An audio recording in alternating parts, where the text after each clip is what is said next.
ಇಂದು 9ನೇ ವರ್ಗದ ಪ್ರಥಮ ಭಾಷೆ ಕನ್ನಡದಲ್ಲಿ ಪಠ್ಯಪೋಷಕ ಅಧ್ಯಯನದಲ್ಲಿ ಮೊದಲ ಪಾಠ ಇದೆ ಗುಣಸಾಗರಿ ಪಂಡರಿಬಾಯಿ ಅಂತಕ್ಕಂಥದ್ದು. ಅದರಲ್ಲಿ ಅಭ್ಯಾಸ ಪ್ರಶ್ನೋತ್ತರಗಳನ್ನು ನೋಡೋಣ.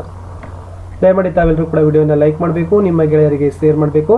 ಫಸ್ಟ್ ಟೈಮ್ ವಾಚ್ ಮಾಡ್ತಿದ್ರೆ ಸಬ್ಸ್ಕ್ರೈಬ್ ಜೊತೆಗೆ ಬೆಲ್ ಐಕಾನನ್ನು ಅವಶ್ಯವಾಗಿ ಒತ್ತಿಕೊಳ್ಳಿ. 9ನೇ ತರಗತಿಯವರಿಗಾಗಿ ನಮ್ಮ ಯೂಟ್ಯೂಬ್ ಚಾನಲ್ನಲ್ಲಿ ಕನ್ನಡ, ಇಂಗ್ಲಿಷ್, ಹಿಂದಿ, ವಿಜ್ಞಾನ ಮತ್ತು ಸಮಾಜ ವಿಜ್ಞಾನದ ಎಲ್ಲ ಪಾಠಗಳ ನೋಟ್ಸ್, ಕ್ವಶನ್ ಆನ್ಸರ್ಸ್, ನಿಮ್ಮ FA, SA exam model question paper ಮತ್ತು ಕೀ ಆನ್ಸರ್ಸ್ಗಳನ್ನು ಸಹಿತ ಸಿಗ್ತವೆ. ತಾವೆಲ್ಲರೂ ಕೂಡ ಒಂದ್ಸರಿ ಹೋಗಿ ಪ್ಲೇಲಿಸ್ಟನ್ನು ನೋಡಿ ಅಂತ ಹೇಳ್ತಾ ಇಂದು ಪಠ್ಯಪೋಷಕ ಅಧ್ಯಯನದಲ್ಲಿ ಗುಣಸಾಗರಿ ಪಂಡರಿಬಾಯಿ ಅಭ್ಯಾಸ ಪ್ರಶ್ನೋತ್ತರಗಳನ್ನು ನೋಡುವ. ಮೊದಲಿಗೆ ಕೃತಿಕಾರರ ಪರಿಚಯ. ಕವಿ ಡಾಕ್ಟರ್ ಜಯಮಾಲಾ. ಸ್ಥಳ ದಕ್ಷಿಣ ಕನ್ನಡ ಜಿಲ್ಲೆಯ ಪನಂಬೂರು. ಕಾಲ 28 ಫೆಬ್ರವರಿ 1959. ಶಿಕ್ಷಣ ಕರ್ನಾಟಕ ರಾಜ್ಯ ನಿರಾಶ್ರಿತ ಮಹಿಳೆಯರ ಪುನರ್ವಸತಿ ಆಡಳಿತ ವ್ಯವಸ್ಥೆಯ ಒಂದು ಅಧ್ಯಯನ ವಿಷಯದಡಿಯಲ್ಲಿ PhD ಪದವಿಯನ್ನು ಪಡೆದಿದ್ದಾರೆ. ಕಾರ್ಯ ನಾಯಕಿಯಾಗಿ ಹಲವಾರು ಚಿತ್ರಗಳಲ್ಲಿ ನಟಿಸಿದ್ದಾರೆ. ಕರ್ನಾಟಕ ಚಲನಚಿತ್ರ ವಾಣಿಜ್ಯ ಮಂಡಳಿಯ ಅಧ್ಯಕ್ಷರಾಗಿ, ರಾಜ್ಯ ಚಲನಚಿತ್ರ ಪ್ರಶಸ್ತಿ ಆಯ್ಕೆ ಸಮಿತಿಯ ಅಧ್ಯಕ್ಷರಾಗಿ, ಕೇಂದ್ರ ಸರ್ಕಾರ ಚಲನಚಿತ್ರ ಆಯ್ಕೆ ಸಮಿತಿಯ ಸದಸ್ಯರಾಗಿ, ಹೀಗೆ ವಿವಿಧ ವಲಯಗಳಲ್ಲಿ ಡಾಕ್ಟರ್ ಜಯಮಾಲಾ ಅವರು ಕರ್ತವ್ಯವನ್ನು ನಿರ್ವಹಿಸಿದ್ದಾರೆ. ಅವರೇ ನಿರ್ಮಿಸಿ ನಟಿಸಿದ ತಾಯಿ ಸಾಹೇಬ ಚಿತ್ರಕ್ಕೆ ಸ್ವರ್ಣಕಮಲ ಪ್ರಶಸ್ತಿ, ಅಭಿನಯಕ್ಕೆ ವಿಶೇಷ ರಾಷ್ಟ್ರ ಪ್ರಶಸ್ತಿ, ಅತ್ಯುತ್ತಮ ನಟಿ, ಅತ್ಯುತ್ತಮ ಚಿತ್ರ ಫಿಲ್ಮ್ ಫೇರ್ ಪ್ರಶಸ್ತಿ, ಹೀಗೆ ಹಲವಾರು ಪ್ರಶಸ್ತಿಗಳು ಏನಾಗಿದ್ದಾವೆ ಅಂದರೆ ಡಾಕ್ಟರ್ ಜಯಮಾಲಾ ಅವರಿಗೆ ಲಭಿಸಿದ್ದಾವೆ. ಪ್ರಸ್ತುತ ಪಾಠವನ್ನು ಡಾಕ್ಟರ್ ಜಯಮಾಲಾ ಅವರು ಬರೆದಿರುವ ಪಂಡರಿಬಾಯಿ ಕೃತಿಯ ಸಂಕ್ಷಿಪ್ತ ರೂಪವಾಗಿದೆ ಅಂತಕ್ಕಂಥದ್ದು ಇತ್ತು.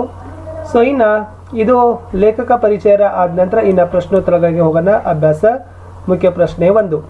ಕೊಟ್ಟಿರೋ ಪ್ರಶ್ನೆಗಳಿಗೆ ಒಂದು ವಾಕ್ಯದಲ್ಲಿ ಉತ್ತರಗಳನ್ನು ಬರೀರಿ. ಮೊದಲ ಪ್ರಶ್ನೆ, ಪಂಡರಿಬಾಯಿ ಅವರ ತಂದೆ ತಾಯಿಯವರ ಹೆಸರೇನು?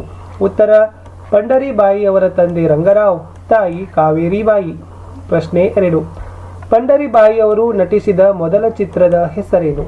ಉತ್ತರ, S. ಪಂಡರಿಬಾಯಿ ಅವರು ನಟಿಸಿದ ಮೊದಲ ಚಿತ್ರ ವಾಣಿ. ಪ್ರಶ್ನೆ 3, ಪಂಡರಿಬಾಯಿ ನಾಟಕ ರಂಗಕ್ಕೆ ಪ್ರವೇಶಿಸಬೇಕಾಗಿ ಬಂದದ್ದು ಯಾಕೆ?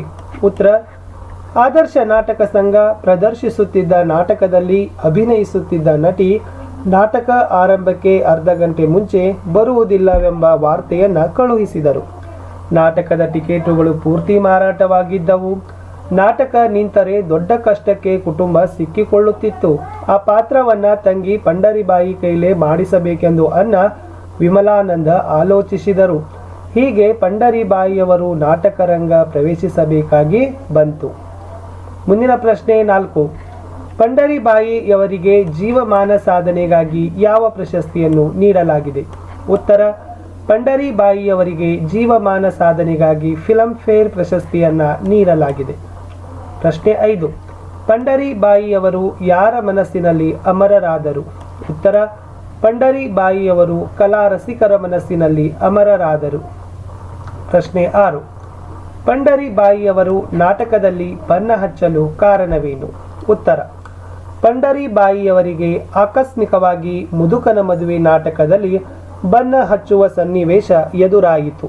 ಆದರ್ಶ ನಾಟಕ ಸಂಘ ಪ್ರದರ್ಶಿಸುತ್ತಿದ್ದ ನಾಟಕದಲ್ಲಿ ಅಭಿನಯಿಸುತ್ತಿದ್ದ ನಟಿ ನಾಟಕ ಆರಂಭಕ್ಕೆ ಅರ್ಧ ಗಂಟೆ ಮುಂಚೆ ಬರುವುದಿಲ್ಲವೆಂಬ ವಾರ್ತೆಯನ್ನು ಕಳುಹಿಸಿದರು. ನಾಟಕದ ಟಿಕೆಟುಗಳು ಪೂರ್ತಿ ಮಾರಾಟವಾಗಿದ್ದವು. ನಾಟಕ ನಿಂತರೆ ದೊಡ್ಡ ಕಷ್ಟಕ್ಕೆ ಕುಟುಂಬ ಸಿಕ್ಕಿಕೊಳ್ಳುತ್ತಿತ್ತು. ಆ ಪಾತ್ರವನ್ನು ತಂಗಿ ಪಂಡರಿಬಾಯಿ ಕೈಲಿ ಮಾಡಿಸಬೇಕೆಂದು ಅಣ್ಣ ವಿಮಲಾನಂದ ಆಲೋಚಿಸಿದರು. ಹೀಗೆ ಪಂಡರಿಬಾಯಿಯವರು ನಾಟಕ ರಂಗವನ್ನು ಪ್ರವೇಶಿಸಬೇಕಾಗಿ ಬಂತು. ಮುಂದಿನ ಪ್ರಶ್ನೆ 7, ರಂಗರಾವ್ ಅವರ ಮಗಳ ಹೆಸರು ಪಂಡರಿಬಾಯಿ ಎಂದು ಹೆಸರು ಬದಲಿಸಲು ಕಾರಣವೇನು? ಉತ್ತರ, ಪಂಡರಿಬಾಯಿಯವರ ಮೂಲ ಹೆಸರು ಗೀತಾ. ಪಂಡರಾಪುರದ ಪಂಡರಿನಾಥನಲ್ಲಿ ಅತೀವ ಶ್ರದ್ಧೆ ಮತ್ತು ಭಕ್ತಿಗಳನ್ನು ಹೊಂದಿದ್ದ ರಂಗರಾವ್ ಗೀತಾ ಎನ್ನುವ ಮಗಳ ಹೆಸರನ್ನು ಪಂಡರಿಬಾಯಿ ಎಂದು ಬದಲಿಸಿದರು. ಪ್ರಶ್ನೆ 8, ಪಂಡರಿಬಾಯಿಯವರು ಕಲಾವಿದೆಯಾಗಿ ರೂಪುಗೊಳ್ಳಲು ಸಹಕರಿಸಿದ ಅಂಶಗಳು ಯಾವುವು? ಪ್ರತಿಭೆ, ಅಂತಃಕರಣ, ಹೃದಯ ಶ್ರೀಮಂತಿಕೆ. ಇವುಗಳು ಪಂಡರಿಬಾಯಿಯವರು ಒಬ್ಬ ಕಲಾವಿದೆಯಾಗಿ ರೂಪುಗೊಳ್ಳಲು ಸಹಕರಿಸಿದ ಅಪರೂಪದ ಅಂಶಗಳು. ಇಷ್ಟು 9ನೇ ತರಗತಿಯ ಕನ್ನಡದ ಪ್ರಥಮ ಭಾಷೆಯಲ್ಲಿ ಮೊದಲ ಪಠ್ಯಪೋಷಕ ಅಧ್ಯಯನ ಗುಣಸಾಗರಿ ಪಂಡರಿಬಾಯಿ ಅಂತಕ್ಕಂಥ ಒಂದು ಪಠ್ಯ ಪೋಷಕ ಅಧ್ಯಯನದ ಪ್ರಶ್ನೋತ್ತರಗಳನ್ನು ನೋಡಿದ್ದೀವಿ. ತಮಗೆಲ್ಲರೂ ಕೂಡ ಉತ್ತರಗಳನ್ನ ಅರ್ಥ ಆಯಿತು ಅಂತ ಅಂದ್ಕೊಂಡಿದ್ದೀನಿ. ವಿಡಿಯೋಗಳನ್ನು ಲೈಕ್ ಮಾಡಬೇಕು. ನೀವು ಬಳಸ್ತಿಕ್ಕಂಥ ಸೋಷಿಯಲ್ ಮೀಡಿಯಾ ಪ್ಲ್ಯಾಟ್ಫಾರ್ಮ್ಗಳಲ್ಲಿ ನಮ್ಮ ವಿಡಿಯೋ ಲಿಂಕ್ಗಳನ್ನು ಶೇರ್ ಮಾಡಿ. ಸ್ವಸಾಧ್ಯವಾದಷ್ಟು ತಾವೇನು ಮಾಡಬೇಕು ಅಂತಂದರೆ ಹೆಚ್ಚೆಚ್ಚು ಸಂಖ್ಯೆಯಲ್ಲಿ ಲೈಕ್ ಮತ್ತು ಶೇರ್ಗಳನ್ನು ಮಾಡ್ತಾ ಇದ್ದರೆ ನಮಗೆ ಭಾಳಷ್ಟು ರೀತಿಯಾಗಿರ್ತಕ್ಕಂಥ ಒಂದು ಮೋಟಿವೇಶನ್ ಸ್ಪಿರಿಟ್ ಅಂತ ಸಿಗ್ತದೆ. ಇನ್ನಷ್ಟು ಉತ್ತಮವಾಗಿರ್ತಕ್ಕಂಥ ಎಲ್ಲ ವಿಷಯಗಳಲ್ಲಿನೂ ಕೂಡ ನಾವು ಇದೇ ಥರನಾಗಿರ್ತಕ್ಕಂಥ ಒಂದು ವಿಡಿಯೋಗಳನ್ನು ಮಾಡ್ತಕ್ಕಂಥ ಒಂದು ಉತ್ಸಾಹ ಇಮ್ಮಡಿ ಆಗ್ತದೆ ಅಂತ ಹೇಳ್ತಾ ಟೆಲಿಗ್ರಾಮ್ ಗ್ರೂಪ್ ಆದ ಸ್ಟಡಿ ವಿತ್ ಪರಶುರಾಮ್ ಅಂತ ಅದಕ್ಕೂ ಕೂಡ ಬಂದು ಜಾಯ್ನ್ ಆಗಿ.